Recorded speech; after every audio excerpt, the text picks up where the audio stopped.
The RPG Maker General Podcast, or the rpgmgp. Are you bored, or are you DashBored?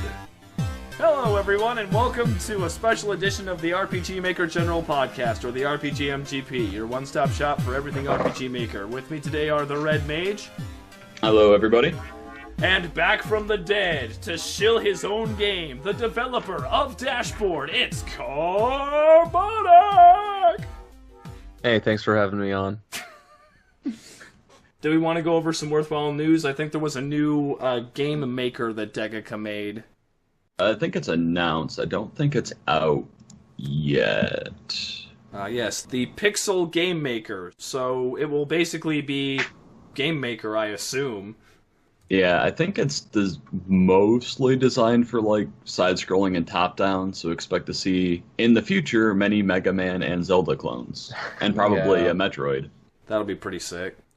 I think it looks interesting, but I'm afraid the difference between RPGs and a game like a side-scroller is that RPGs usually people are fine with them having relatively similar gameplay, but if there's suddenly a whole bunch of games on the market that have the exact same physics and they're all side-scrollers, it's a lot easier to notice. So I'm cautiously optimistic. I have a feeling that Degica is gonna realize, like, if they can't get RPG Maker to be their flagship, then they're in deep shit, because VN Maker had a very tepid response, mainly because RenP is functionally very similar and also free. So them trying to go into niches that are already filled is probably going to bite them in the butt, as opposed to being the only person that makes RPG Maker and making it as good as they possibly can. Yeah, I can agree with that too, and it's just very interesting to see them trying to expand into as many markets as possible, because at least with RPG Maker they were kind of specialized. No one else does that specifically. So the fact that they're kind of generalizing out, either one, that means they're growing, which is hopefully good, because that'll mean more cool stuff, or they're just trying to get, their fingers in as many pies as possible, and all of the products will be subpar. Don't know, but we'll have to wait and see. They're probably hoping for, like, the Yanfly of VN Maker to come around and fix their shit, but I don't think he's coming. No, he's still, like, half dead as far as last I heard anyway, so. Yeah, I heard a bit about a game called Omori, I think, that was on Kickstarter, and apparently Yanfly had a hand in it, so, wow, Yanfly actually made a game. Interesting. Wow. I wonder if it's going to be based on his, well, not like based on his comics, but follow the fundamentals of his comics, where it's just very linear, very straightforward. I'll probably still give it a play, considering I've played many games, but we'll see. But as far as news goes, I think that's about all. There's nothing that I can think of that is newsworthy. Damn, we had a slow news month. That's new. Well, summer's about to start, so I'm sure we'll have lots of game announcements coming up with people being free to actually work on things. Oh, the Dream Diary Jam is going on right now, the one hosted by our friend Liz over on Tumblr. Oh, yeah. I made a quick blurb about it last time, but right now it's in effect, and by the time you hear this podcast, it might still be going. It's basically a game jam for Yume Nikki fan games. Just, make a surreal exploration game and give your character a weird name that ends in Saki, and you'll be fine. The fuck is that? The fuck is that? Have you not played Yume Nikki, dude? No, there's a giant bug in my room. Flying around, it's really big. Make him your new optional party member. Oh. Yeah, there you go.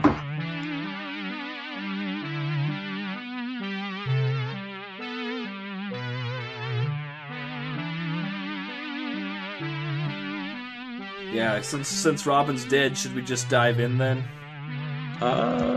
Yeah, we may as well just kind of start going on. He might join in, or if not, then we'll kind of cover everything. I played through the same ending that he did, so I'll have that info too. So. All right, perfect. Yeah, sorry, Carb. We wanted to give you the luxury experience, but the internet gods were against us. And I hope that was a positive bark. No. So, DashBored is a game released by Fading Club Games in 2016. It stars a neat, shut-in loser named Nick who gets sucked into another dimension and is promised that he will get sent home if he accomplishes the tasks given to him by the angry cell phone in his pocket named Alex. Yeah. That's exactly what it is. What made you start working on DashBored? What was your inspiration for this game? Well, I've wanted for a while to make a game. I guess that's a very simple way to put it. Ever since I was a little kid, I remember I used to draw ideas up for my own home consoles that I would somehow release one day when I was probably 7. But I remember discovering RPG Maker because I'm not any good at programming, and I don't think I'll ever be able to devote that amount of brain power to learning it. But I've always had an interest in visual design, and when I discovered RPG Maker, I realized that I would be able to make a game on my own in a timely fashion that I would want. It's interesting, too, because there also had to been a lot more drive there, because I mean, in similar veins, I've always also wanted to make one, but as most of everybody knows, I have, like, a handful of short games that last maybe, like, an hour or so, but I can't, for whatever reason, just kind of sit down and work on something from start to finish. So the fact that you're able to do that is very impressive all on its own, because it takes a lot of dedication. Was this made primarily by you? I know in the credits you had some art help, but like the music, most of the graphics, this was all you, right? For the most part, yes. I had a friend who made all of the icons for items and attacks, but other than that, the game is entirely by me. Very cool. Nice. A lot of people on RPG Maker have trouble finishing, like, they have all these really cool ideas, and like, oh my god, I've learned so much, it's time to start over. I noticed with DashBoard that you kept introducing new ideas, like, as you learned something, it came into the game, like, you have the icons, and you have Alex who has, like, probably 50 different faces. It's true, he does. And then you have, like, an attack with a timed hit, and then you have touch encounters. In one specific dungeon, there are touch encounters. So, not only were you learning and applying this stuff, you put it in your game, and actually kept working to finish the fucking game instead of trying to rewrite everything you'd already done. Yes, I feel like that's a sort of big problem when it comes to specifically RPG Maker devs, where they feel that because something's older and it's not as good as what they could create now, that they need to start from the beginning. I think that's an ultimately destructive tendency. And I guess that kind of wraps around to a general thing that I see in people with creative mediums thinking, oh, I want to create a movie, or I want to make music, I want to make a game, or I want to write comics, something along those lines, but they feel, but I'm not good enough now, so I'm going to wait. I'm going to wait a few years to get better before I try to make a project, and the best time to do anything is now. Of course, in early things, like DashBoard is an early thing, there's going to be parts of it that's better than others. I see DashBoard as kind of a mixed bag. There's a lot of stuff from 2015 when I was 16 and had no idea what I was doing. Mm-hmm. But there's also other stuff mixed in that I do think is presentable. So it's kind of something where I just wanted to get the game done. I wanted to make sure that I would end up with a game, and I didn't want to get stuck in the developer limbo of starting the process over. Sure.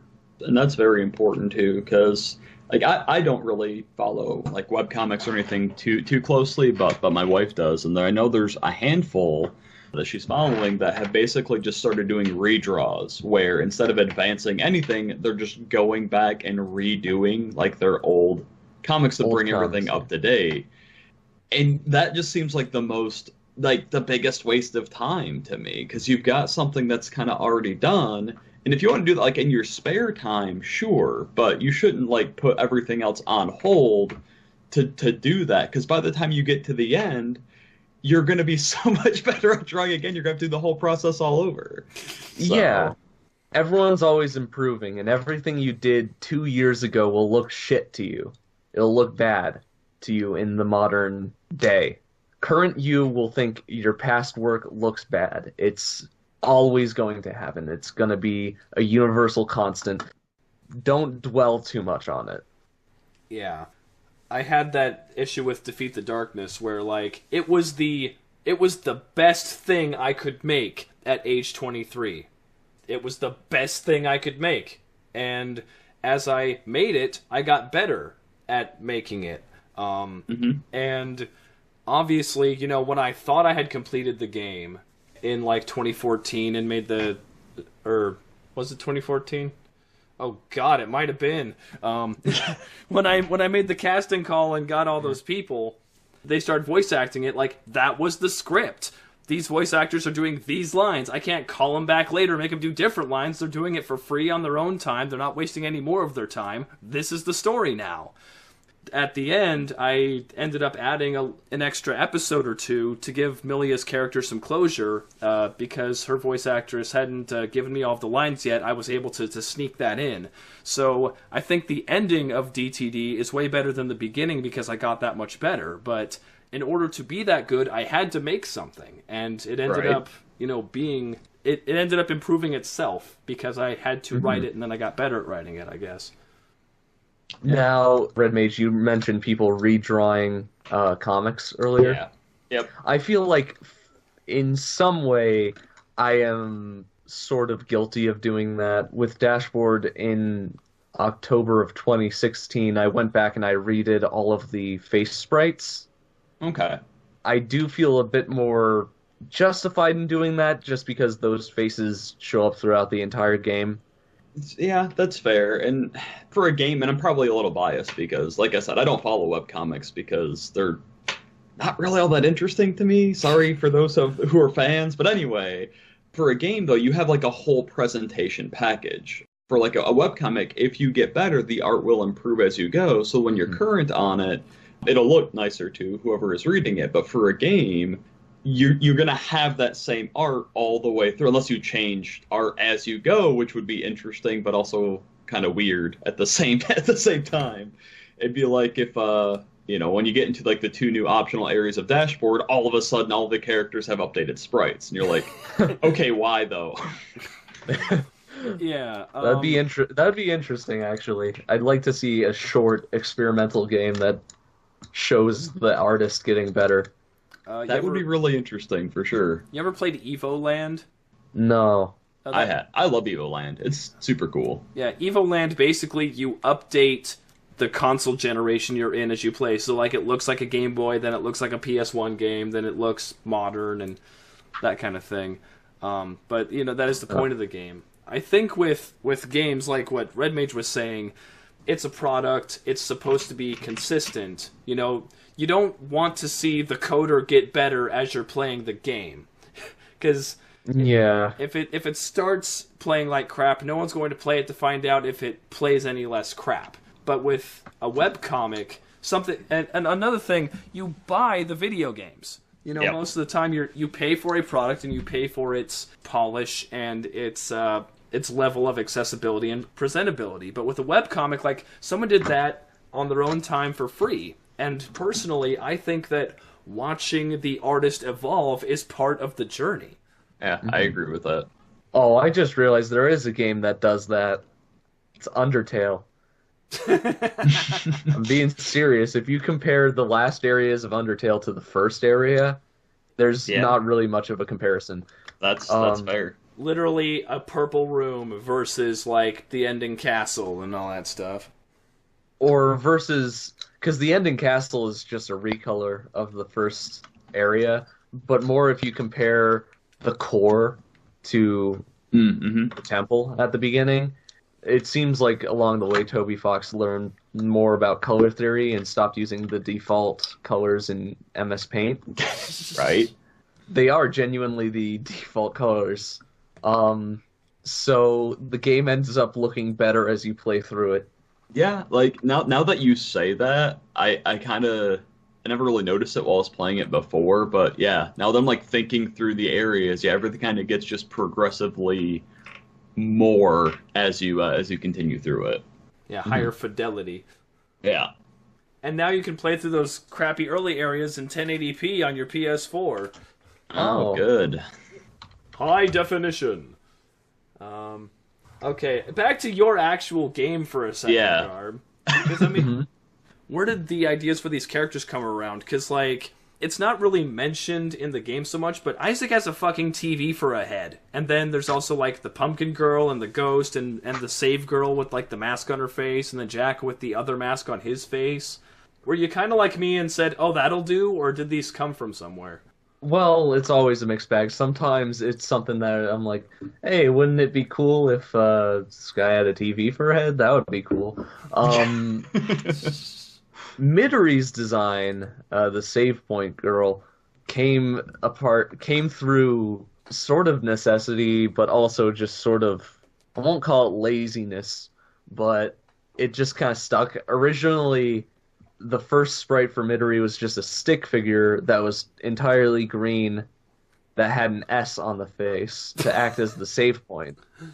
And I was trying to think of a way to have I wanted to have a character who would be the save point.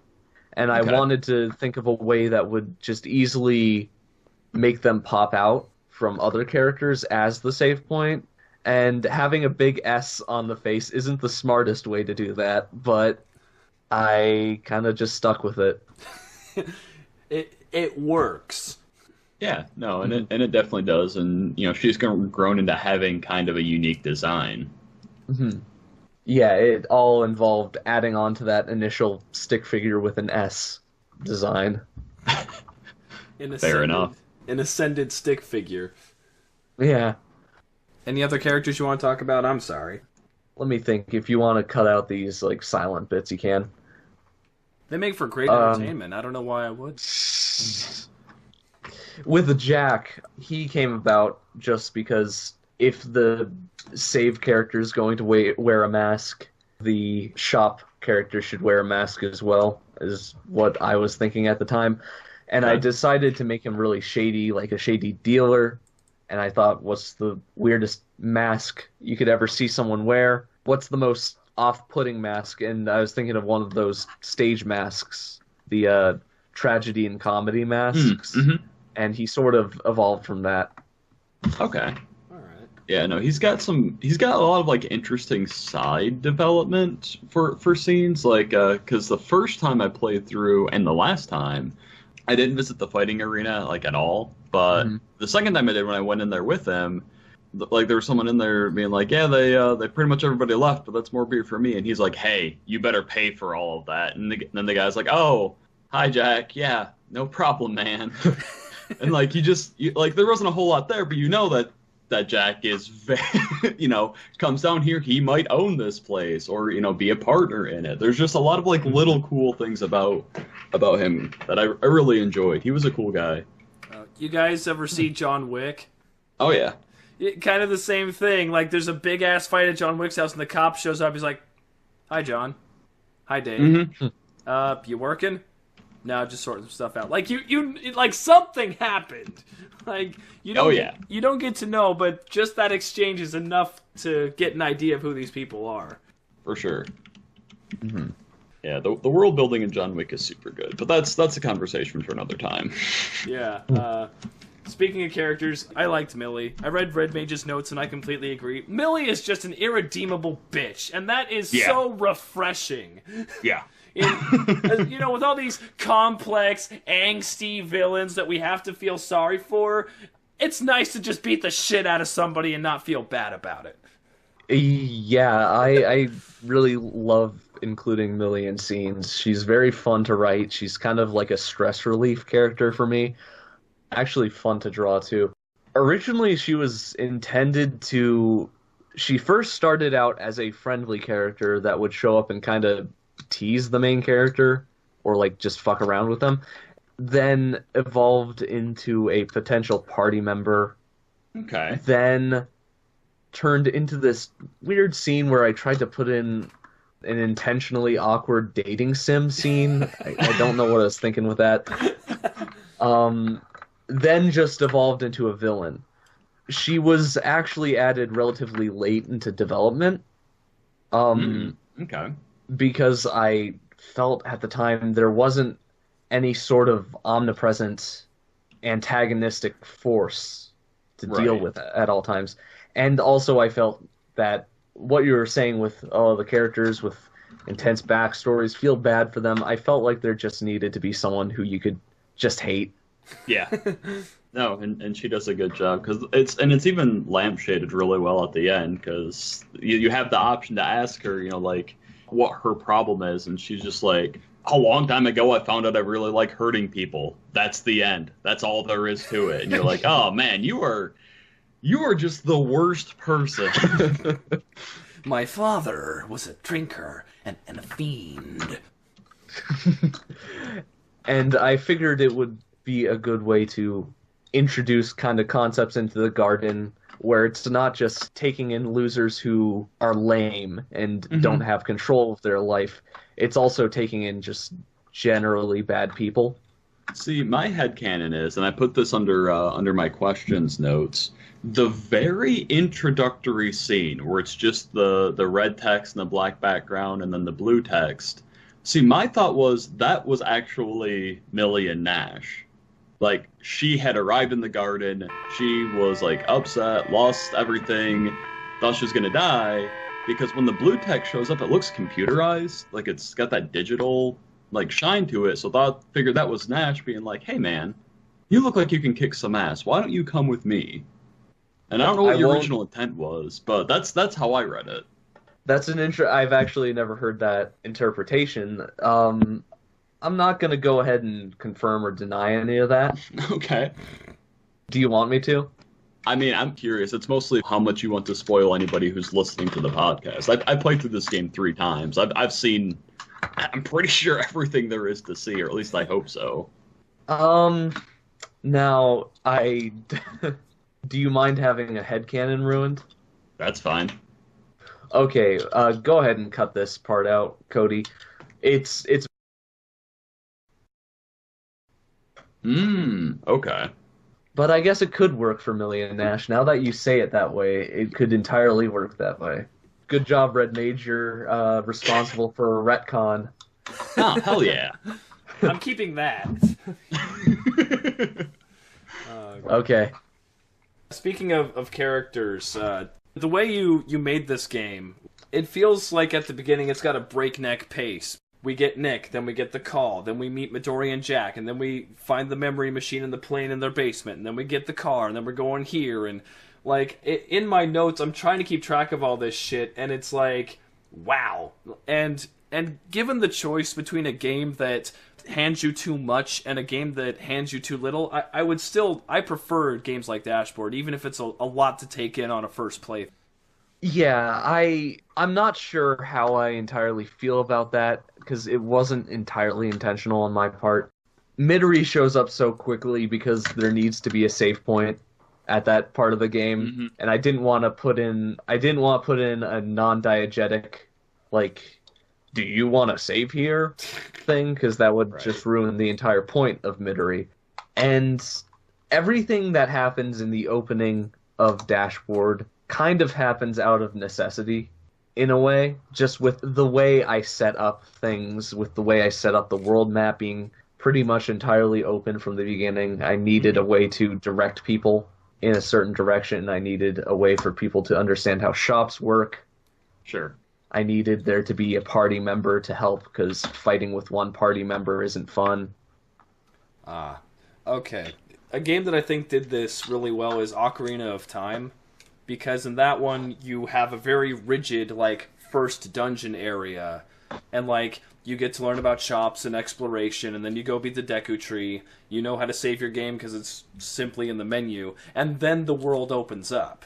And then, it allows you to explore and gives you these other options. So it it uses Kokiri Forest as kind of a tutorial area to make sure you're familiar with everything before it sends you out into the actual sort of game. Mm-hmm. And yeah, in your game, like, you get the car basically right away, so you need to, like, okay, here's all this. You got it? Okay, good, now go.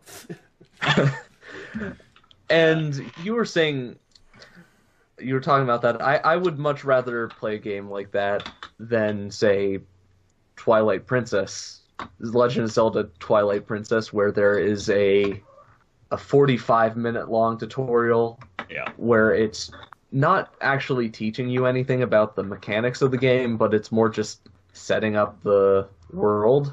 I would much rather have the player experience that world than have it explained to them. Definitely.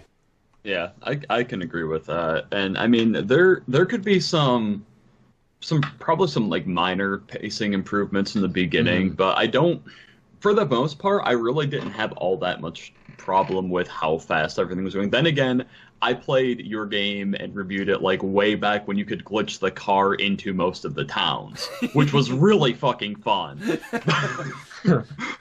But no, I very much enjoyed the fact that there wasn't this, because that's a trend I notice in a lot of RPG Maker games that I really don't like, is that you're in the town, you go and you talk to people, you do some stuff, you do some fetch quests, you talk to the elder, and you don't like do anything for like an hour or like 2 hours into the game. And it's like, I really like that with DashBored, you started and you were going. And there was old mans telling you about Verus. There's Parsifal, who I don't really know what his role is, but he was present. It felt like he was setting up to be important, and then he just kind of didn't ever do anything. So I don't really know. I needed an NPC that wasn't an old man. That's fair. And then but I mean, you get the tutorial battle with the rat, and then I mean, you're going and you're doing stuff. You're not really sure what you're doing or why you're doing it, but you're doing something, and that's very important for a game, because it makes the player want to go, okay, like, what I need to get far enough to know what the fuck is going on. And that really pushes it, and you kind of identify with Nick too, because he also has absolutely no idea what's happening or why it's happening. So An episode of Zero Punctuation that I'll never forget, one of his earliest ones was about The World Ends With You. And he enjoyed it, but he also said that the game has a lot of the problems you just described, RM, because you're not involved. You're just taking the character from place to place and hearing dialogue. And like Yahtzee's pictures for that were just like Neku on a hand truck and Yahtzee pushing him to the next location. I also wanted to have an opening that would lead to the player just kind of being able to go where they want, which in the end is the way to kind of get some of the more in-depth endings of DashBored. I've had people complain to me about this, and it might be a valid concern that they don't know where to go. But I wanted a way where you could just kind of wander around the multiple areas for a bit, rather than immediately going to where you need to be. Sure. And immediately seeing what the game has in store for you in the plot. And I don't really have, I mean, a personal problem with that. I still kind of followed the first time, where it said, because I had to go to the Northeast. Only the first time I went to the big TV place first by accident, because that's also in the Northeast. But after I figured it out, I didn't really have any problem as far as where I needed to go. I don't know if, Cody, that was an issue for you at all. No. There was one spelling error, because it said that we needed to go to, because when the MPG, like when the multi-dimensional military come down, they say that they went to Roke in the east, when in fact Roke is on the west coast. Whoops.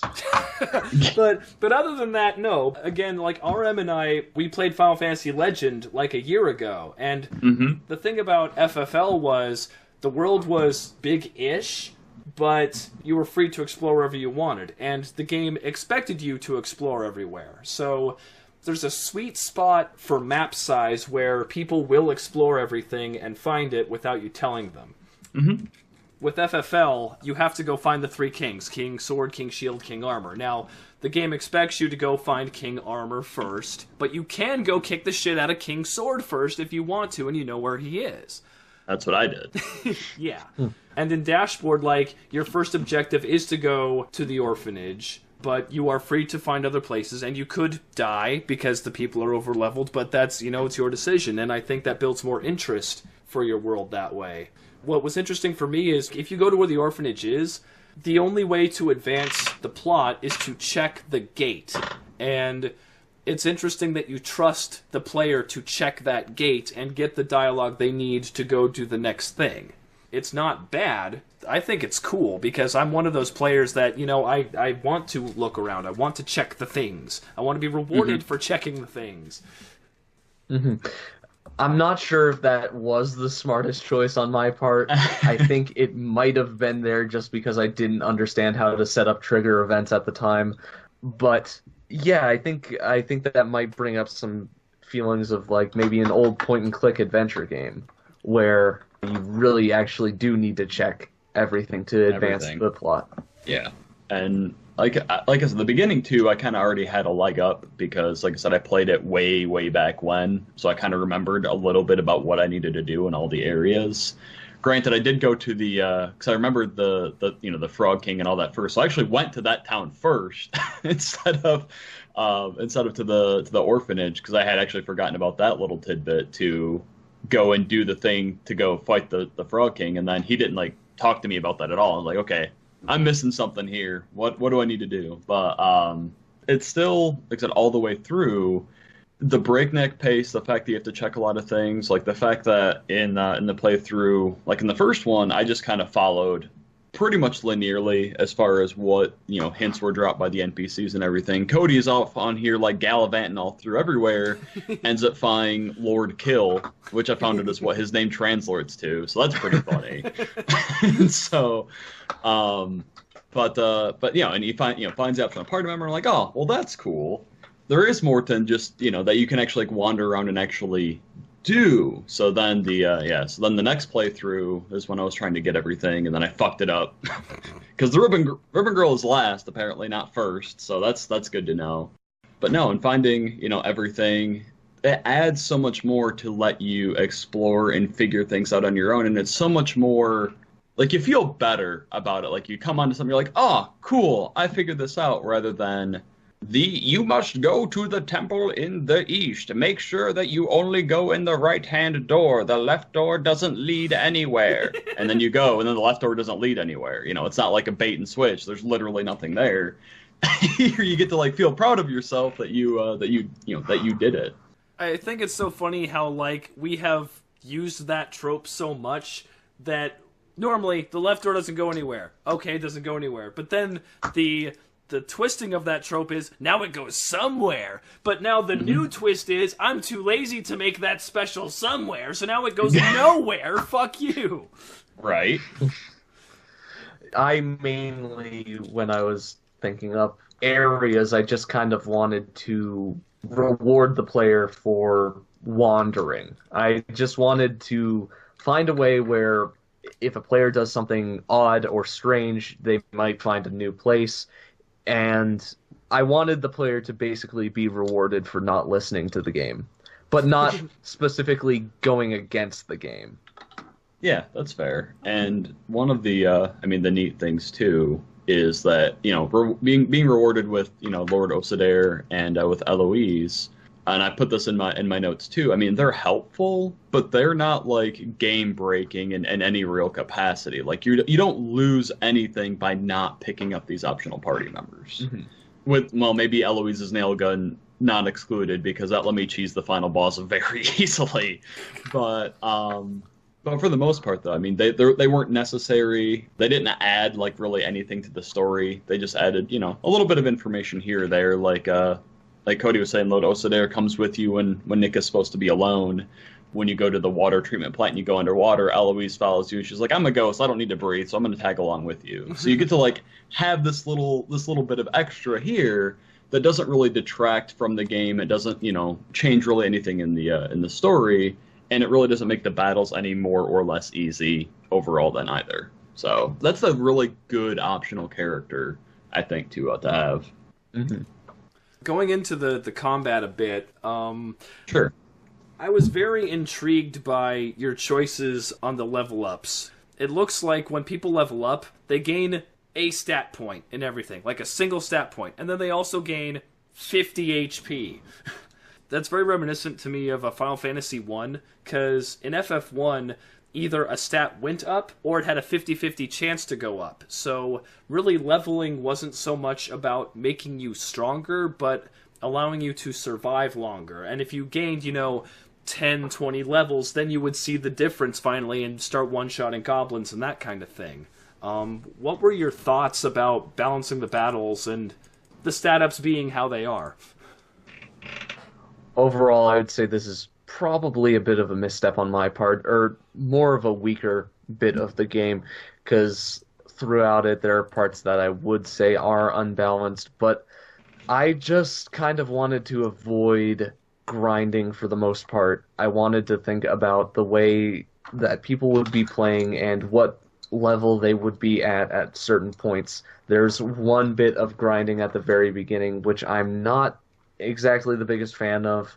I've never been the biggest fan of grinding in games, such as like Pokemon, which is about 75% grinding and 25% new content.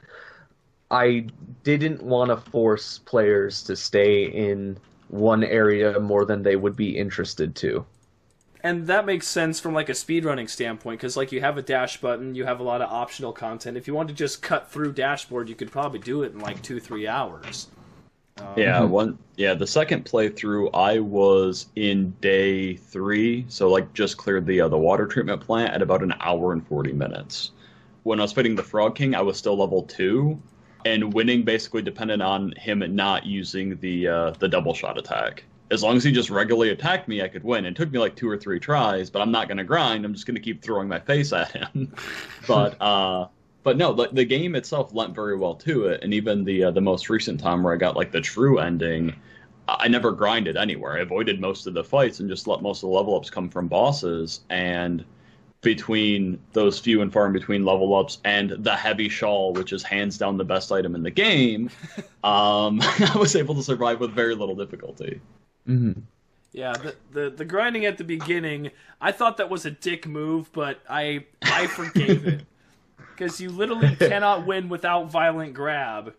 It's true. I wanted to violently grab something after I found out, because there's no save point. And then you die, and then you have to like see the introduction and then walk all the way through all over again. And it's like, oh my fucking god, I can't believe I'm doing this right now. There is a bit of a reason for this, because violent grab is a very important move in the entire game. Mm-hmm. It's one of the ones you use the most. It's the very first timed attack, and if I had it as a first level move that Nick starts with, I felt like people wouldn't notice it without that message noting that they had gained this. Sure. And so I needed to put a bit of a wall there that prevented them from moving unless they learned this move that would be pretty much necessary for the rest of the combat in the game.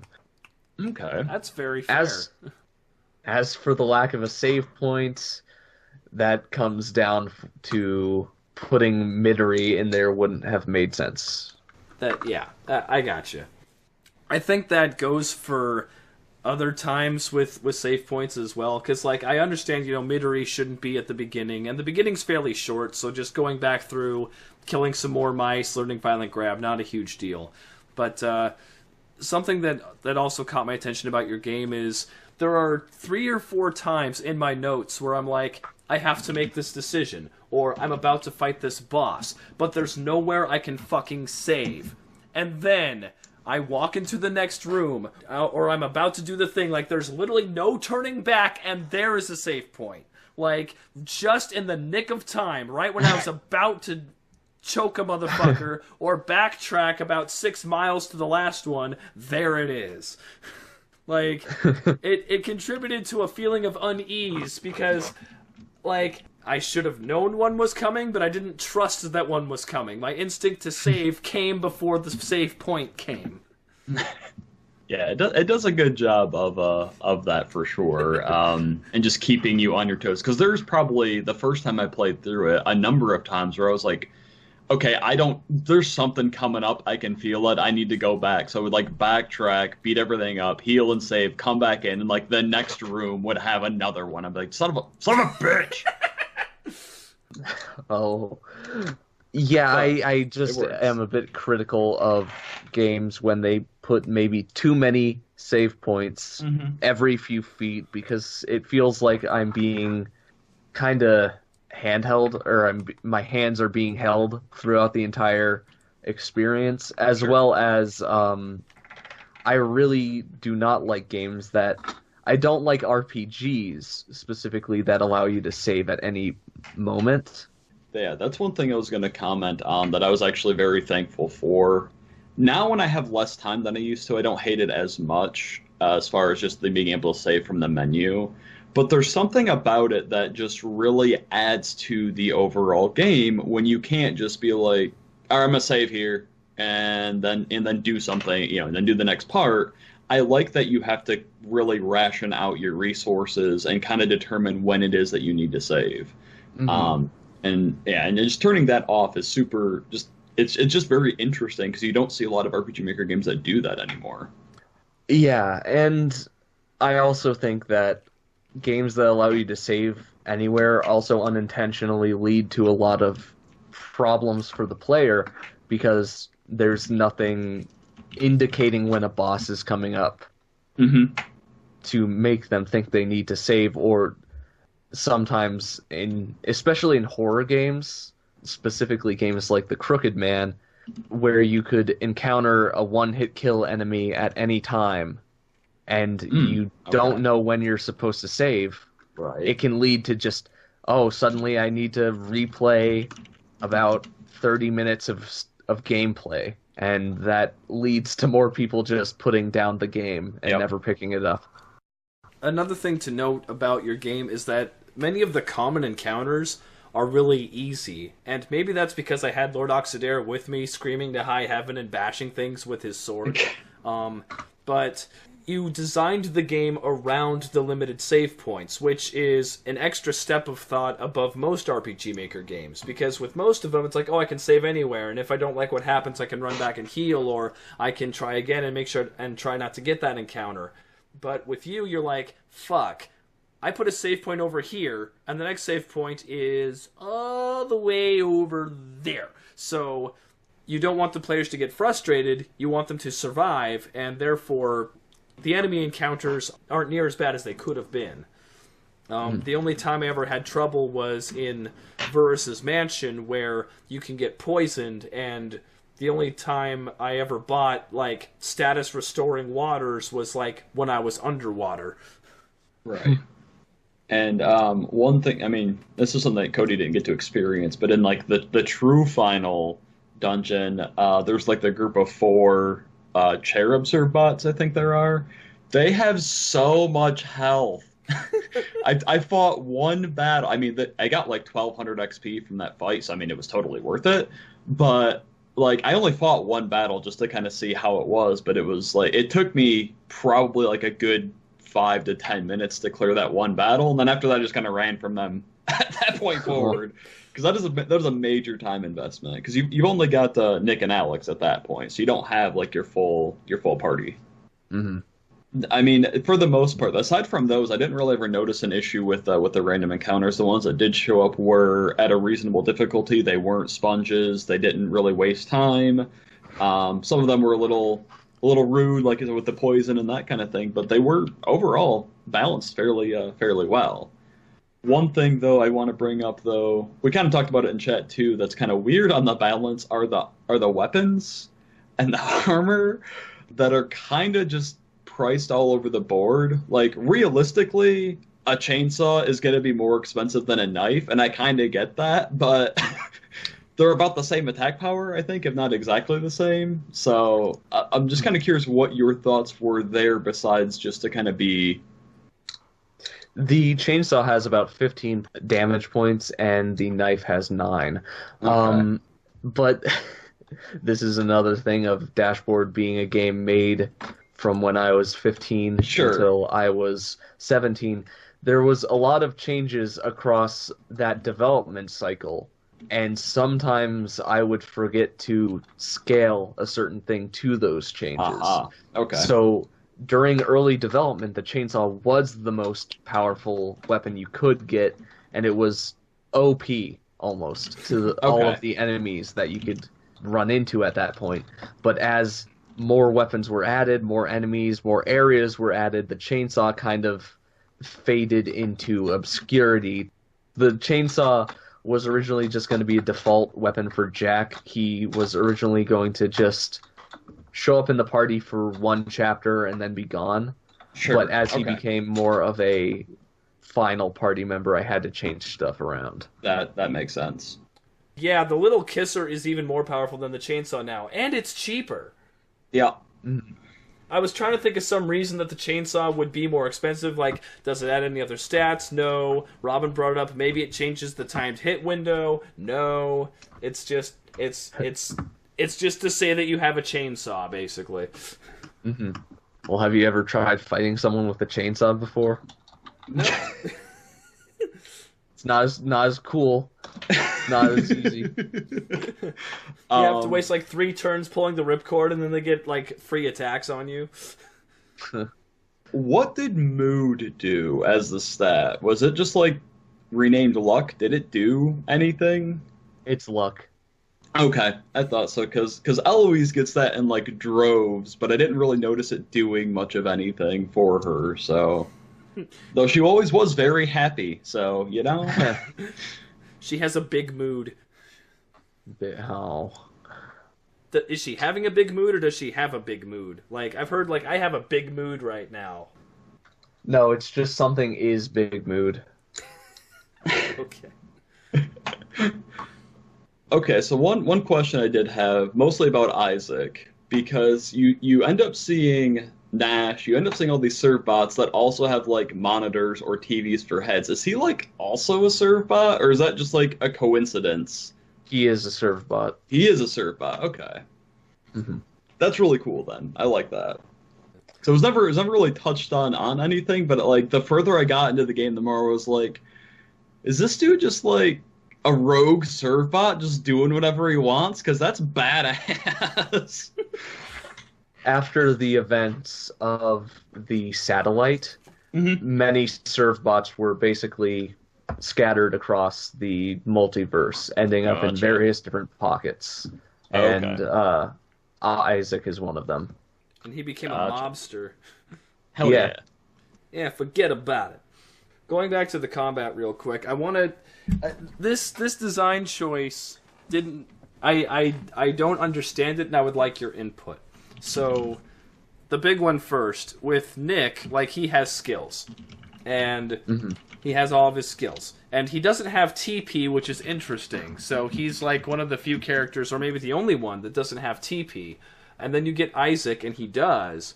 And he has both a menu for skills and a menu for bullets. Midori has one for skills and one for saves. My assumption was with Isaac, okay, bullets cost TP and skills cost MP. But then Burning Shot and Crit Shot both took MP instead of TP. And then you get an ability called Machine Gun, which is not listed under bullets, it's listed under skills. And Midori had the same thing where the skills had similar uses but were in different windows, and the costs, either skills or the alternate skills, could cost MP or TP. So what was the logic behind putting the skills under 2 separate windows? Machine gun being under skills is a mistake. I'll have to fix that. It's entirely for flavor. If I'm being honest, it's there's no mechanical reason for it. I just wanted to make a sort of distinction between things. Skills are things that the character is physically doing with their body, whereas stuff like bullets would be stuff he's doing with his gun. Okay. Or, in the case of Midori, patch up would be like would be physical medical work, whereas something like pause is a special power. It's more of just a thematic thing. Gotcha. Okay. The other one is, you are told in the tutorial that defend is useless, and not to use it. I ended up using it once when I fought Lord O, because Midori isn't very good at attacking people, and Lord O just used Vigor, so I wanted to protect her from whatever he was about to do. It cut the damage that was dealt by like 2/3. So why is defend in the game? Is it like another trope twisting super meta lol, don't use it but maybe use it if you need to use it because it might be useful kind of thing? Like how many levels are we on here? We're on the highest level. I couldn't figure out how to remove it. Okay, that's fair. Modifying the menu like that is a huge pain in the ass, so I can definitely understand that. Question though I did have, and this is just kind of like theming and that kind of thing. When you are dropped from the orphanage into Underside, is that whole area kind of like a light Lisa homage? Yes, in a way. Okay, because the bird noise is the same as like the save. You've got like the writing on the walls that's very similar to how it is. So I was curious if that had some inspiration there. There was definitely some Lisa inspiration in that part of the game. The bird noises being the same isn't entirely intentional. It's just one of the default RPG Maker noises. But yeah, I could see how that fits into the whole Lisa homage type thing. Yeah, because it's like, it's almost kind of funny in a way of like, you know, that's how you save in Lisa. The bird saved your life in DashBored. It's, you know, kind of a light, you know, connection there. That's what, you know, so that's what you were going for then, obviously. Yeah. Okay, no, when I got to that area, I was very interested, and then the whole like meat packing plant for the orphans kind of reminded me then of like that whole area really reminded me of Off too. So there's a lot of like little inspirations here and there that you can kind of pick up and see, and I like that. Yeah, Off and Lisa were a big inspiration to me when it first came to creating this game. Off at first, and then Lisa later on in development. Sure. When I was first starting to make the game, it was the very first name it had was just Drive, which I didn't realize was the name of a movie at that point. Was very much almost an Off clone. Okay. Through and through. Had a very different structure. There was no map screen. I remember the way it worked was it started off and you had the dungeons. What would become the orphanage was a hospital. What would become the metro was a factory. And there wasn't really anything after that. But the way the game worked, the music and everything was very much a bit more than inspired by Off. Okay, fair enough. Later on, as I was getting older and I was still working on the game, I really got into Lisa, and that's where you start to see more thematic inspiration rather than directly just taking stuff from the game. I kind of wanted to have a similar greasy feel to Lisa in the game. Sure. I didn't really want a game that was just about we're heroes and we're going to save the day and we're doing what's right because it's right. Because that never feels good. I also didn't want to have any of the endings feel too happy. Yep. One of my biggest criticisms of games like, say, Undertale, is that the good ending is too good. It's too good to be true, and it kind of takes me out of the experience. Everyone survived, and now they're friends, and they're living together, and it's all happy. And they're happily ever after. I don't like those endings. And I really like the way that Lisa had an almost outright bad ending. None of the endings in DashBored, I would say, are as bleak as Lisa ends up being. Yeah, definitely. At all. The characters at least survive and succeed in DashBored. Mm-hmm. But I wanted to have it feel just a bit more grounded than, say, Undertale. Sure. Yeah. Undertale plays to its audience. and it makes sense for Undertale to have the endings that it does, and it also makes sense for DashBored given the way the world is constructed. It makes sense in DashBoard for things to happen the way they do. Because I think I got what would be your equivalent of the bad ending, where there's a point late in the game where Alex asks Nick, the player, "Do you trust me?" And you can basically say yes or basically say no. And because RM already picked yes, I picked no for shits and giggles to see what would happen. And I don't know if this was the only thing that influenced my ending, but the party goes, we kill the shit out of Verus, and then Alex is like, we killed Verus, and nothing happened. And Nick's like, I was supposed to go home, asshole, and then punches him in the face. And then Alex has, like, another unique face sprite where, like, the underside of his eye is, like, starting to get black and, like, his eye is red. Like, he clearly was punched. And Alex is like, oh, I guess I'll take you home then. And then, like, calls him a ride, sends him home. Hey, here's my number if you ever want to join the interdimensional space police. Okay, bye. And then, like, leaves him at home. And then Nick deletes his number and goes back to living his awful, neat life. But, that's life. Yes. So what you missed then? Now I'm trying to even like remember everything that happened. So you beat Verus, and then after that you kind of find out from something else. I don't even remember fucking what. But basically it was Nash kind of all along who was kind of pulling things from the shadows, trying to basically get a body for herself. Did you see all of the memories at all? Or most of them? I just saw the first one where they tried to implant Nash into a surfbot. Okay. So, alright. So basically, yeah, that's kind of like the main thing is that, so Nash was, when she was human, had some sort of illness or sickness, ends up dying, kind of sends Alex all crazy. They put her into a robot, a surfbot, and then basically trying to keep her alive, and then probably doing some research into, giving her back her body, but they don't ever, not that I remember, go into it. But anyway, afterwards, you're taken to somewhere else. Nash has, like, these pieces of the gods of Tempercole and Damosel. She uses those, the exception of one. I guess there was one that she was missing, to try and forge a new body for herself.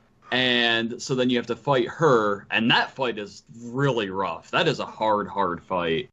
But anyway, you end up beating her, and at that point, basically, reality starts to just break down because she had absorbed the pieces of the gods that were keeping everything more or less stable, and doing so, you're basically just unmaking reality. So all of your party members start to, like, blip out, and Nick kind of, like, looks around and is like, well, this was a fucking worth it. And so then he, like, turns and, like, kind of addresses the player, and just that they hope that they had fun, that kind of thing, and then he disappears. And then you're kind of wandering around this empty area, and you play this video game, which is kind of the same one that was in the store, only you're without Damosel, I think. I think you're just playing Tempercole, or the other way around. Which I didn't really see what was happening, because you get to the end, and the screen starts to get, like, bright and dark, but you can still control the character. So if there was something up there that was happening, I missed it. And so I just kind of, like, wandered back down. And then this went on for about 5 minutes, so I had no idea that I'd, like, broken the game. So I don't know what happened there. Anyway, after that, Nick wakes up back, like, in his apartment, only there's, like, a crucified, eyeless version of himself on the wall, who's, like, bleeding from the eyes, and so you can talk to him about it, and they're talking about being, like, one and the same, and that Nick can't ever escape, being who he is, and that, he doesn't need to go outside, and it's fine, and then Nick is like, he's like, I know, I can do this. So then you go outside, and you wander around a city for a minute, but nothing has, like, changed. So then you, like, come across another screen and you see, like, another version of him being crucified and eyeless. And so they mentioned that that when you were playing that game, like, it was, like, recreating the world. And so then his eyeless form is like, well, you don't really know anything outside of your room in this world. This is all that you created. And Nick is like, oh. And then they talk a little bit more, and then he's like, "Oh, wait, no, I'm starting to see everything is so." And then it cuts to another scene where it says "clear," and he's in a hospital, being brought back to life where he was dead for a little while, and then I'm not sure if you get to see Jack or not, but then you get to see Millie with her mask off, and this whole world was just created that they're in now. He's invited to join the the interdimensional police, and it's a semi-happy ending. But it was just a nonstop ride of, I don't really know what's going on, but it's really cool and weird. I've actually, this is the first time I've heard that ending kind of like narrated out. It's the first time I've heard someone do a play-by-play of that ending. And I'm sure I've like missed and transposed things, but no, you've got it pretty close. And it's a lot more like crazy when it's outside of my head and being spoken back to me. But yeah, you got that pretty close to what it is in the game. You do see Jack if you play through the game using him rather than Midori. Okay. And there's a couple unique lines of dialogue if you have Eloise or Night Guy. Okay. I at times I have a hard time saying his name. It's Ochidere or Oxidere. There's multiple pronunciations for that word. But overall, that one was released and was a lot harder to get. In the original beta, you had to find essentially memories, except less fun, to get that. But I decided it would have been better to change it to a simple choice, since I was putting in the big finale ending in that update. Overall, between the endings you got, Red Mage, which one did you prefer? I'm interested to hear this. If like the neutral air quote ending was a little bit more elaborated on, I think I would honestly prefer that one, just because there's a lot going on. The good ending is really interesting, and like everything leading up to it is really cool. But I got that same kind of Necron vibe of this thing coming out of nowhere to be the real main antagonist. Mm-hmm. And so I didn't feel like as fulfilled with the good ending as I did the neutral one. Mm. And I'm not gonna say I wanted people to be less enthralled with the good ending. Sure. That's not what I mean. I definitely intended for people to choose which ending they preferred. Oh, okay. That's fair. Based on what? Yeah, create their own canon in their head for it. Honestly, I feel like the bad ending is probably the most like realistic to Nick, and people like him, which is a bit bleak. But I kind of wanted the good ending or the true ending or whatever you want to call it. Mm-hmm. I'd stray away from calling it the true ending. Would be if people wanted this big kind of high stakes, crazy finale type thing. Sure. With explosions and stuff. The neutral ending is if you want like this kind of weird ending. Yeah, very, very surrealist. I enjoyed it, and it was really cool. It was just not really sure what was happening through some of it. That ending is probably the most personal ending to me. Sure. When it comes to all three of the endings. And it's one that I kind of have a hard time looking at these days because some things I feel like I laid a bit too bare about myself in that ending, and other parts are a bit too literal for me. But fair enough. I'm hoping that since you seem to think you have it as this big crazy thing, that maybe people won't notice. Well, the way you present it, the way Red Mage gave the play-by-play, it's like Nick crucified on the wall with his eyes bleeding out. Like, the presentation helps to sell it, you know? Yeah. I ran into that problem, too, with Defeat the Darkness, where, like, there were things that my character was saying, which basically, they were things I felt like saying. And they were very on the nose, and they were my feelings at the time, and I feel they might be too literal or too cheesy now, but they were how I felt at the time. And Like, that's just how you do it. I mean, it's your first game. You'll learn subtlety maybe later, or maybe you won't, and you'll just keep presenting it in really fucked up ways, and people will enjoy it. So, but like the ending to Defeat the Darkness, for example, I didn't even have the balls to make my characters learn anything. They got out, Spanky high fives Adam's foot, the end. Oh. And Cody, how did you feel about your ending, just as a wrapping up for the game? I've always been terrible with characters. Like, I know that's really weird to say, coming from someone who made a web series and, had to write characters, but everything I did was an excuse to not write characters, because I knew who I was, I knew who Adam was, I knew what tropey JRPG characters would do, and I basically made an extended episode of The Twilight Zone. No, really, like, it's not about the people, it's not about how they feel, it's about the situation and how the fuck you get out of it.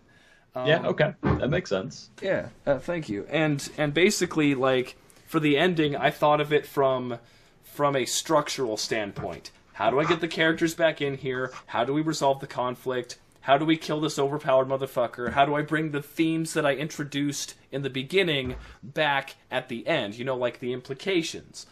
My thoughts weren't about satisfying the ending for the characters. My thoughts were satisfying the ending as a story, as a satisfying sequence of events.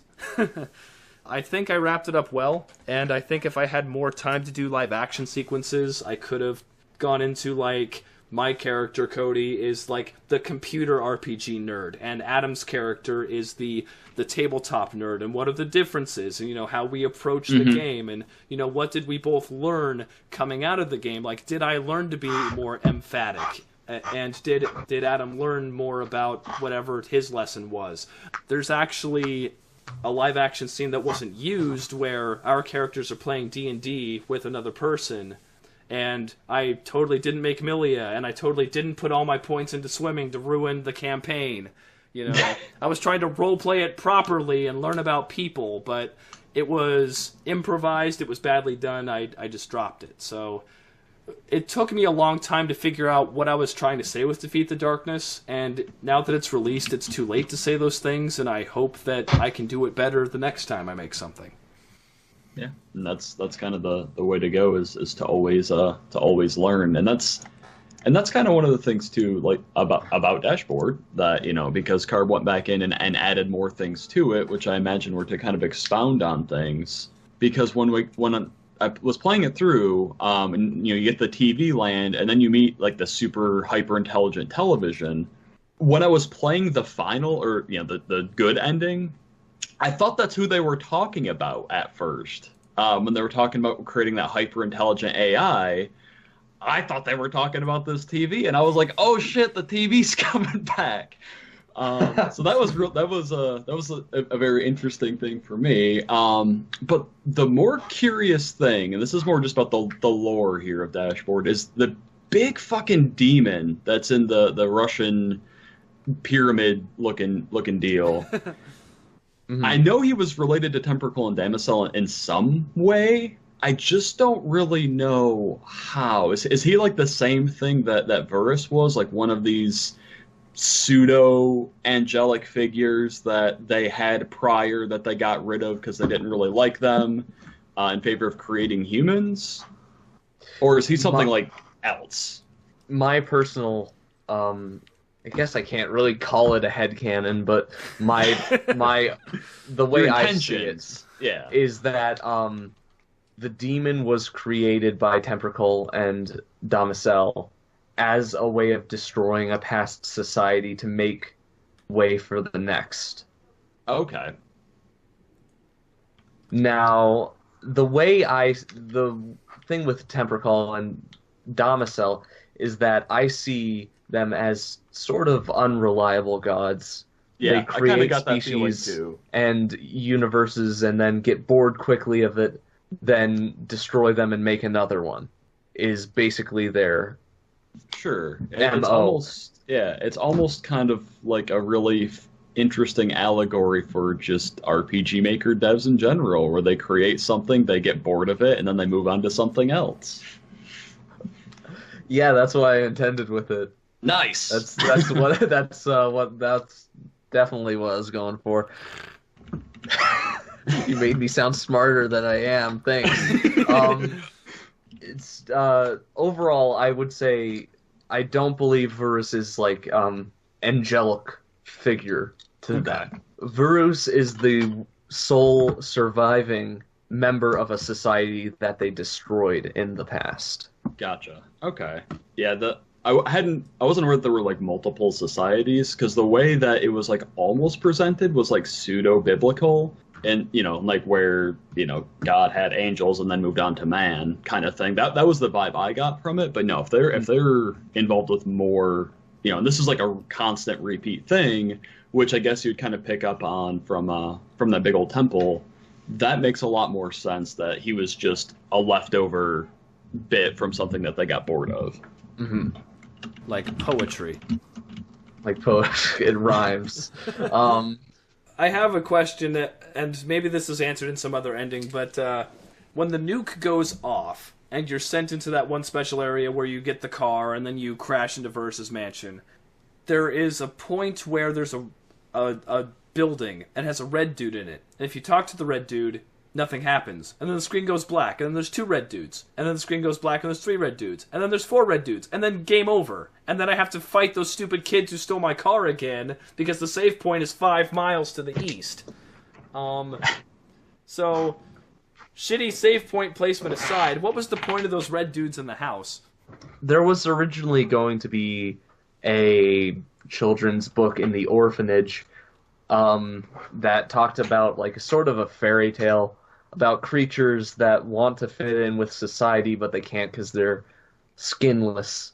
So they look around taking skins from people, ripping off their skins and wearing them. That ended up getting removed, but that event where you end up meeting them and it turns out that the fairy tale is real was left in. It's just a bit of a side event to run into. Okay, so it's just a fun way to waste 5 minutes killing all the people who stole your car again. Yeah. Did you notice that they rip off Nick's skin at the end? Oh, that's what so I walked towards the door and I got like blocked between the exit and like the 4th red dude, so I don't know if the 4th red dude was me or... Oh, no, it has to do with where your character is in the when the last flash happens, but a skinless body of Nick appears, and they all have bits of Nick all over them in that last flash. Oh yeah, I wasn't still in the center, so I just saw like the bottom one. So it went past me. My bad. That's fine. I got one more question before we go into the questions rpgmg had. Unless you've got any more, Red Mage. Let me see. Oh, yes. I did have, and this is mostly just like, again, plot and lore related. Actually, I have 2. One, and when you first show up, because in the true end, or the final end, whatever you want to call it, they were looking for these memories to go into space to find this, to find the space station.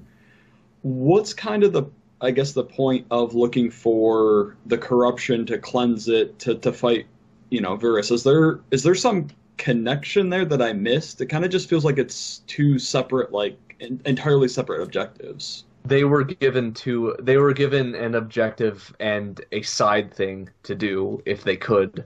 Oh, okay. So like they were assigned to stop Varus by like their people, but they were independently looking for the space station. Yes. Okay, that makes a lot of sense. Other question is about Varus. In the very first intro scene, when you like have that scene where you've got Nick being very small and this huge 3-eyed thing looming over him, the thing that you fight at the end didn't really seem to be the same size. Monster. Yeah. So I wasn't sure if like that thing that you killed wasn't actually Varus, and it was like some sort of like, placebo stand-in, and the actual Varus is somewhere else doing some other evil, nefarious things. But I don't know if that was just, that was the intent, or if it was just hadn't gotten that like updated to the new intro sprite kind of deal. That scene was actually added pretty recently, where Nick meets Verus. Oh, okay. Verus, in my mind, Verus is able to change form to present themselves in whatever way Okay. they wish to show themselves. So basically, if they want to be imposing, huge, and scary, they can be. And at the end, when you fight Verus, that's like the actual body that you're Okay. fighting. Okay. Yeah, that's all my questions. I'm done now. Okay, now I have to ask yet another one. Before you go on, I just to explain that Verus is only able to do that while you are in the garden, is what my idea is. Oh, okay. And Which is why yeah. Verus is able to show themselves as being massive while in the garden, Sure. and is able to just talk almost telepathically to people in it, Mm-hmm. but isn't able to conjure up an illusion when they leave the garden. That makes sense. Okay. And I actually came up with a third one, but I'll let Cody go first. So Verse is like the Wizard of Oz, basically. Like, has power Yes. in Oz, but okay. So, early on in the game, Nick has a dream and 3 mouths talk to him. Yes. They're never brought up again. Yeah. What the fuck what's the point? See, and Carb, you can answer afterwards, because basically that's actually what I was going to ask about too. Because when Verus, when he shows up in that initial scene, he has like the 3 big red eyes. Then there's these 3 mouths that show. So I don't know if there's a correlation of some kind there. But my other thought was, because I know Carb is working on other games, and I'm wondering if these mouths are kind of just like something even supernal beyond, everything else that's existed, because they seem to be the end of everything. So I don't know if they would come back in another game that's just very loosely ties it to DashBoard or not, or if they're just like a one-off thing that was just kind of weird and creepy, and that's all that there was to it. The You're ominous right, plot Dave. hook society. I mean, I'm not gonna lie, that kind of is what it is. Okay. Spoilers for future possible games. I wanted to put in... I put in that scene because I had this... Okay, if you want to get really into the reason why, or the creation of the lips, Sure. I had a dream one day while I was having a fever that I Okay. met this society known as the Lasha Lipshrial. And they were a society of people who only had lips for heads. And they worshipped giant lips in the sky. And their whole thing was that when something died, when something stopped existing from the scale of a soul, a human, a bug, or an entire universe, they would consume that thing to remove it from existence. Okay. And I decided that was an interesting concept that I wanted to use in the future. But I kind of wanted to put that as a plant, as a sort of... just a little bit of adage, Okay, cool. Yeah, I kind of like us. You did a good job in doing so then, because they felt interesting and important, but also so far removed from what was going on that they had a really unusual presence in the game. So you did a very good job then in imparting that exact feeling, at least to me. Yeah, they definitely felt otherworldly. The otherworldly lips from beyond. Yeah, because they have nothing to do with the Verus, Nash, anything Right. plotline of the game. Sure. Except for the fact that Nick kills things, and kills things a lot. Yep. But that's it. Obviously, there's a couple things with the game, spelling errors or whatever. This is my nitpick. This is my nitpick to end all nitpicks. After you defeat the Frog King, in typical JRPG fashion, he has a treasure hoard, and he has stacks and stacks of gold coins. Oh, I've been waiting for this. Stacks and stacks of gold coins. And in each one, Nick will peruse the coins, and he'll go, well, I can't carry too much, and he'll take $5 worth of gold from each of the 7 piles, totaling $35. The current exchange rate for gold is $1,300 an ounce, meaning that Nick walked out of there with less than a gram of gold. Now, you don't know this about coins, Carb, but a nickel weighs 5 grams. So please tell me how Nick is so weak that he cannot carry 1/8 of 1/5 of a nickel! Hello, Internet. Welcome to Game Theory. Real answer is that I didn't look up the exchange rate of gold. If I have to make up an answer for it, it's that gold is really devalued in the garden. Yeah, I'll say either it's devalued in the garden or changing the launch, because somehow Nick knows whatever the value of gold in the garden is, because he knows he picked up exactly $5 worth of how much gold he picked up. But I mean, it could also just be, for a slight dialogue change of something like, there's a bunch of stuff in here that looks like gold, but there's only actually like a very small amount, like a piece. Nick doesn't say that he picked up. The game says you picked up $5. Oh, that is very true. So yeah, my game is flawless. My game is sealed up tight. There's no problems with it. You're all wrong. Fuck. All right. Yeah, I told him about a week ago, prepare your defense, and here he is, and he has done so, and has proven... Yeah, I didn't. Oh. All right. I have some questions from rpgmg if you're ready. Okay, go ahead, hit me. All right. What's the largest game design flaw that you're trying to overcome? I would say balancing as well as game feel. This is something that's really hard to implement in an RPG Maker game, but I feel that a lot of the time when you're playing an RPG Maker game, it doesn't feel meaty at all compared to other stuff. On the side of balancing, it's a lot of stuff that I just need to learn how to keep track of. Just understanding how the game interacts with itself and how enemies interact with the player. I would like to find a better... right now, I'm thinking that I need to move on to a better design philosophy for dungeons and levels. The dungeons in DashBored are very linear. I think the worst example of this is the metro area, where it kind of feels like it's just a long line to the end.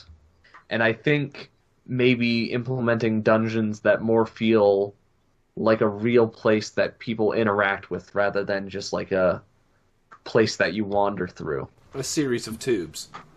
A series of tubes, yeah. That's definitely one of the hardest things to do in design, is to make the world itself feel like more alive, and something like the flavor text too works a lot well for that. Because one of the interesting things is in the subway, if you talk to the empty pots, Nick is just like, why the hell would they put live plants down here? That's stupid. But on one hand, you kind of just get the idea that the people are just kind of doing what they think they should be doing rather than like putting any actual thought into it. And it helps to really build the world around you and makes it seem more of like an actual place rather than just a game being like, there's some plants down here and the player doesn't even question it. Mm-hmm. Yeah. And that's very important to make the player kind of question and wonder. Yeah. I think your best example of putting like dungeon design in was probably Underside with like the cliffs and the paintings and the Lisa inspiration. I really enjoyed that. It really added to it because with most other places, there's walls and there's a floor, and they're different looking walls and floors, but that's what they are. And that's most RPG Maker games. That's most indie games when you're starting out. And the ability to add flavor will come with time, I'm sure. I do agree that the Metro was pretty linear. It didn't have too many puzzles, I don't think, where you could go this way or that way. And although you were in that one danger room for a hot minute, thank you, hot minute. Also, there was the timed escape from the water treatment plant, and that was harrowing because the timer keeps running when you're in a battle. I haven't seen that since the the FF7 demo, man. That's just put a picture of like the sweating guy, like stock image. Holy shit. Oh, I have a question for Red Mage. Yo, What did you think about the electric panel part? Jesus Christ. Okay, the electric panels, the first time I came across them, like, okay, these are bad. Don't really like them. So I avoided them, like, up until, like, near the very end, and then I accidentally stepped on one, and it doesn't hurt you. You just insta-game over. Oh, shit. So, yeah, so that was rough. And then, so that wasn't too bad, though. Like, once I figured that out, except for the one that moved, because that's the one that got me, that was very tricky, by the way. But then after that, there's a scene where you're escaping from the space station, and it has a time limit. And as you come around one area, the sound of the electric panels hits, and you've got like 2 minutes left, and you were like, "Oh no!" So then you've got to navigate these things that can instantly kill you, and if they do, I don't remember there being a save point, which means you have to do the boss fight again. So it was just like the most nerve-wracking experience getting out of there. Oh, shit. Yeah, I actually had to put a save point before those. Originally, there wasn't a save point between. I'm talking about like the first instance of them when you're going through the satellite. There wasn't one, and I got a lot of angry messages after I released that update. So I decided to yield and put one there. That's fair. Yeah, I know there's one like halfway through the puzzle that I used, and then I think I fucked up after that too and died too. But yeah, no, that timed run through this fucking minefield was like nail biting for me. It's nice to have video games still be exciting every once in a while. Yeah, for sure. So next question from the thread here is sequel when? Sequel when? DashBored 2, Dimensional Boogaloo? I mean, I'm not gonna say it's never. This isn't and when I say that, I'm not being Gabe Newell. I'm not being like, well, not gonna say anything about Half-Life 3. I think that at some point I would enjoy making a sequel to DashBoard. But if I do make a sequel, I want it to be bigger and better than the first one. Sure. And to a degree that I do not think I would. I think I would rather not create it in RPG Maker. Certainly not MV. There needs to be some big. I have nothing against MV. I just feel like it's not a big enough step from VX Ace to really make the sequel feel big and new. So right now, I'm not currently in the throes of developing DashBoard 2, but I would like to in a new work environment. Okay. On that note, what are you working on right now? Currently, I am working on a game called Falling Water. It's being developed in RPG Maker MV. And this game is about a post-apocalyptic society after a great flood leads to the entire world being covered in water except for the single skyscraper-like building that juts out over the giant ocean and follows the problems of the people living in this massive building. So keep an eye out for that. I'm putting updates for that game and general development on DashBoard and other projects on the official Fading Club Games blog on Tumblr. Cody, if you could put that in the description, that'd be nice. I'll think about it. Okay.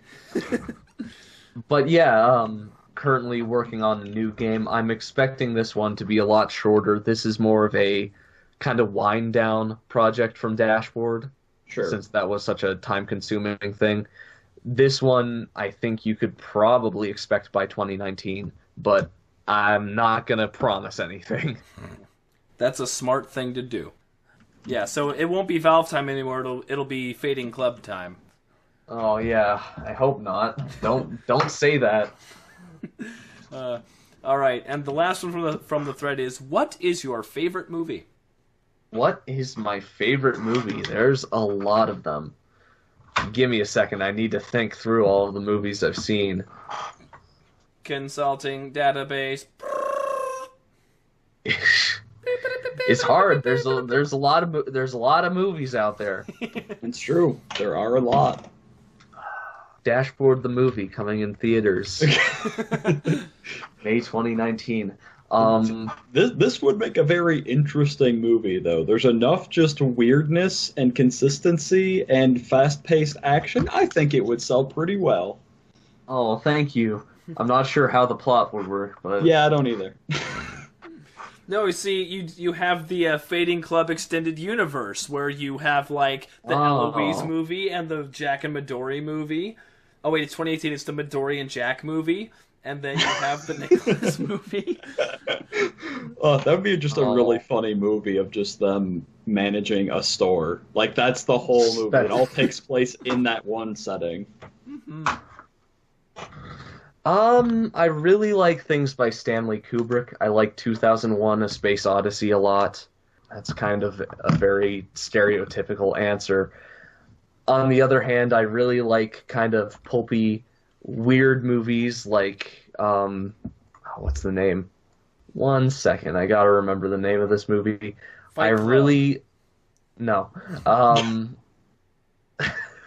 You're probably gonna get a lot of people disagreeing, but I really like the movie Kung Fu Hustle. Oh, from I love 2004. Hustle. I love Kung Fu Hustle. Is that the one where like the landlady fights and like someone uses like a super like hand attack and like pushes out an apartment building fucking thing? Mm-hmm. Oh yeah. Yeah.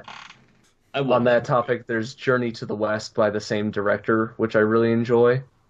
Overall, yeah, it's more a sort of feeling that I like in movies. I can't really define it down to one movie that I like, but I like movies that are either weird and kind of like off-putting, like 2001: A Space Odyssey, or I like movies that are really kind of that don't care and are just silly, like Kung Fu Hustle. Okay. What'd you think of Kung Pao Enter the Fist? Kung Pao Enter the Fist. Let me think, because which one was that again? Go for it. It's kind of it's kind of in the same vein as Hustle. I actually haven't seen that one. Oh, my dear sweet boy. Basically, it's an old martial arts film that a guy like dubbed over and put himself in. Oh, that sounds great. You will no longer refer to me as Master Feng. You shall now call me Betty. I'll have to check that out. That's a really novel concept. Yeah. I am a great magician. Your clothes are black. Now your clothes are red. Okay, yeah, generally I'll just say I like that feel, that kind of weird. I like weird things. Okay? I mean, that's pretty evident with DashBoard, so that makes sense. Yeah, that couldn't have come from a normal person. Oh. Yeah, I'm real weird. I post minion memes on Facebook. Next time on the Jersey Shore RPG. Oh, yeah. Someone just called me normal. I've never been so insulted in my entire life with a picture of a minion. Anything else from the general? Those were the 3 questions, but I'll refresh it just in case. Okay. You know what? This one isn't to you, but I'm going to ask you it anyway. Should I bother trying to kickstart my game? It depends. Does your game have mass appeal?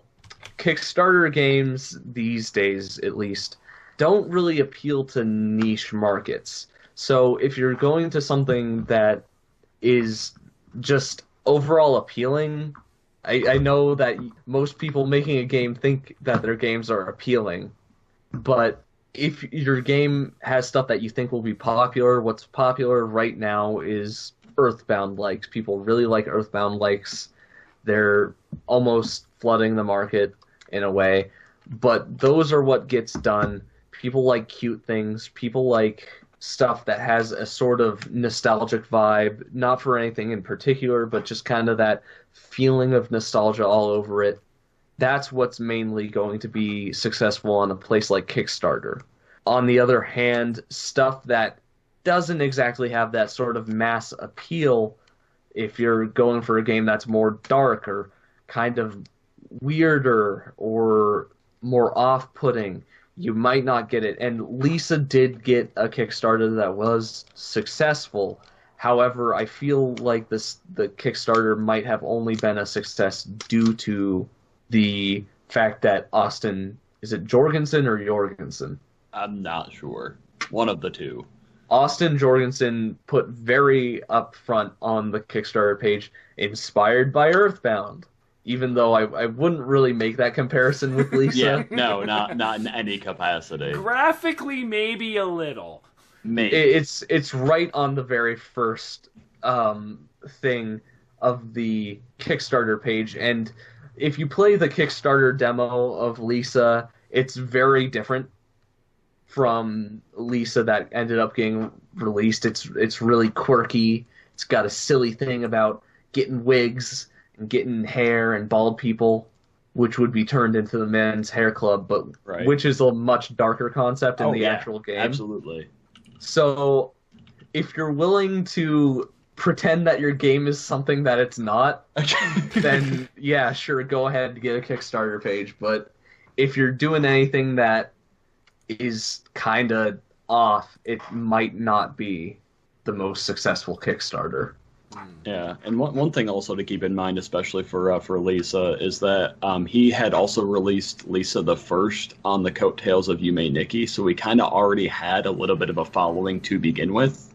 And so that's also very important. If you don't have people that will shill your game and your Kickstarter, it's very likely not going to succeed. It may, but you'll be significantly more difficult to do so. And I will say, just to be a bit positive, or to at least give some advice, if you do want to go through with a Kickstarter page, don't just put out a Kickstarter page. There's a lot more to it than that. Because I've seen a lot of interesting projects and games completely flop on Kickstarter because they just put it up and expect the people to come. Really, you're going to be looking at maybe a year of social media networking before you even think of putting up that. Just showing people off your game, getting proofs of concept out there, maybe even showing a few demos, and just promoting your game. And then when the Kickstarter comes up, you already have people who know about it and are ready to pay. Or are ready to support it, not ready to pay. But I've showed you the game, now show me the money. Yeah. But just keep in mind that Kickstarter isn't just you put it up and people come. Oh yeah, definitely not. It used to be, but the whole dynamic has changed now. Mm-hmm. It's funny how it's been 6 years, and in those 6 years, it's gone from this is a cool new concept to I'm not falling for that shit again. Mm-hmm. Also, I will say just to people who care out there, if you want to get an account with Kickstarter to put up a project, you have to send in a photocopy of your driver's license, ID, and birth certificate, which is I mean, I'm fairly certain that Kickstarter is pretty reputable, but that was enough to kind of turn me away from the idea.